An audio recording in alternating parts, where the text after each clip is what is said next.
Hello YouTube, Salivate Metal here, and today is the day that Bitcoin had a fork. What the fork is going on? Well, that's something very interesting. I've seen a couple of videos on it, but I'm not really that familiar or really still understand it about what this fork is about. Swegit, Swegit 2, and the like, and everything that's going on. It seems a little scary if you have a lot invested in Bitcoin. But all people are saying that everything is fine. It's just sort of taking a different route and you can move it around or what have you. But and it's the free market in effect, and that's fine. Decentralization is great. But the problem is well, when you decentralize something as such, that anybody can kind of create it or mess with it, or, you know, and there's a rift or something like we see here with this fork. Well, then what's gonna happen, you know, down the road? Is one of those forks, one of those prongs gonna wither away and the other one's gonna take root? Will there be enough warning? What will happen? You know, it's probably a stupid question for those who are really in the know, but there's a lot of details and it's very complex, and I'm sure there's a lot of protections in place to a point and to a degree. And then what happens to these blockchains as they grow larger? You know, again, they can mine more. They can, you know, is it still the 21 million? Is that the end of it? You know, I don't know. We'll just see. But I know one thing. Silver and gold, they are the prongs of a different fork. Yes, that's right. We have the golden fork, and we have the silver fork, or the silver prong of the same fork, the precious metals fork, so to speak. And really, you can have both, and they don't conflict with each other. There's different philosophies about how much silver you should have, or how much gold you should have, or should you be investing in silver? Should you be investing in gold? Is it smart with the ratio being the way it is now? Which one you should have? But in the end, you really can't lose, because you always will have these ounces and the weight that's involved. No matter how low it goes, you know, you're protected by the intrinsic value. And yes, you may purchase these at $20 an ounce for these silver pieces. Or, you know, gold you may purchase at $1,300 an ounce, or what have you. And then it could lose 20-30% of its price. But it's never going to lose its value. That's right. It's going to maintain its value. And in fact, I dare say that if the price does go down, then you are just, you have it as insurance in case of economic instability when it goes back. And this is something you want to hold on to when the price goes down, especially is when you want to hold on to your precious metals when the price is down, because it's your insurance policy, because what goes down must come back up. You probably heard me say that in previous videos, that what goes down must come up. And you know, who knows, with cryptocurrencies now we saw Ethereum, I think, split as well. There's Ethereum Classic and Ethereum, and we have Bitcoin that is split now and as a fork. But the one way you can split gold and silver is if you divide it and you cut it, you know, and or you buy it in smaller quantities and fractional pieces.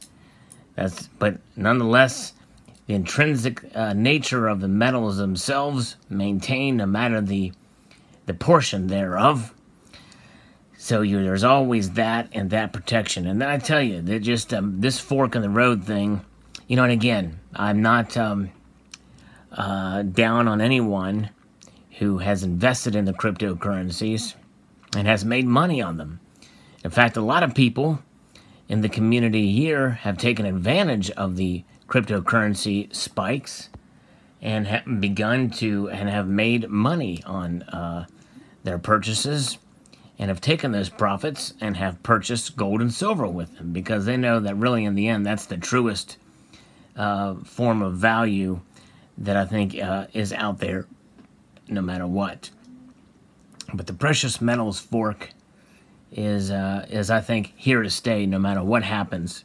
no matter what happens to the cryptocurrencies and who has what, and no matter what this fork is or what lies ahead for those involved, it's a lot of meticulous and intricate and complex information behind the cryptocurrencies and the blockchain and the exchanges and the like. And it's obviously, the free market is great. It's obviously caused them to go up in value, and not only Bitcoin, but the others below it as well. But everybody is trying to get on top, I think. And the MySpace effect, which you've heard me talk about in previous videos, is as such that, you know, with the free market, with the cryptocurrencies, is that Bitcoin might be tomorrow's MySpace, or Bitcoin Cash might be tomorrow's MySpace, depending on how that fork turns out. And there's issues that could happen there, and then Ethereum could be on top, or Litecoin could be on top, or some unknown coin could come down from number 875. It could just jet right up to the top. And then that way Bitcoin becomes the MySpace of the cryptocurrencies in time. And that new cryptocurrency will become the Facebook. Maybe, maybe not. It could all crumble. It's just it. It's hard to tell. It's still an evolving technology. There's some issues and there's bugs that still need to be worked out.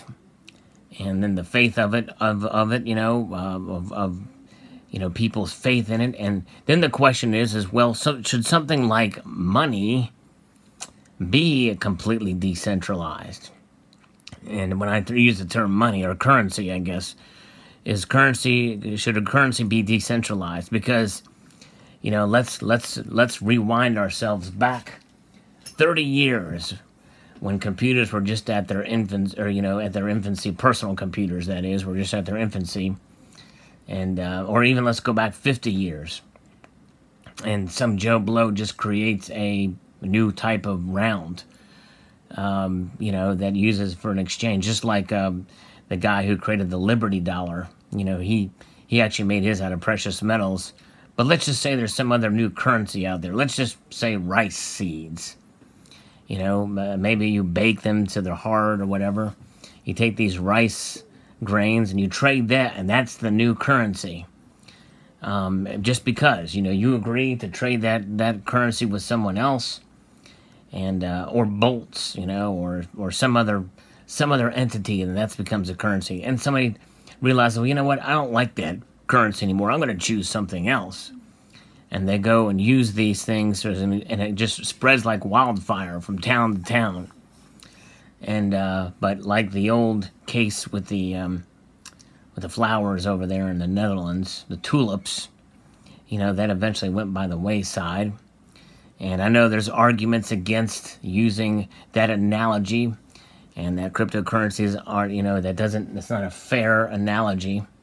But nonetheless, the fact that there are well over 900 of them, and the fact that the top one is just now split, and again, I don't fully understand the split, but you know, it's a cause for concern to me anyway. And I tell you what, I said this before, and now it's come to fruition. If Bitcoin were ever to get to $3,000 a Bitcoin, still wouldn't be really that interested in it. And of course, it did go to 3,000, and it could go up even more. But if these precious metals go down 30 to 50 more percent, I'm just as bullish on the precious metals, because I think they will last the legacy of time, and it's just a lot less worry and a lot less stress, in my opinion, because I know I will always have these ounces and fractional, you know, half ounces and 10th ounce or whatever. Whatever's here is there. No matter what happens to the price, it's there. And if the price goes down, well, it's insurance. And in a way, I'm kind of glad, because that means that the dollar is doing well. It's stable, at least for a time. The economy's doing okay. And I will move forward. But again, kudos and congratulations to those who have made money on it. And I wish you well during this transition. It's just a transition I'm glad I'm not a part of. I'd like to extend a multitude of gratitude to you all for watching, and encourage you to please rate, comment, and subscribe.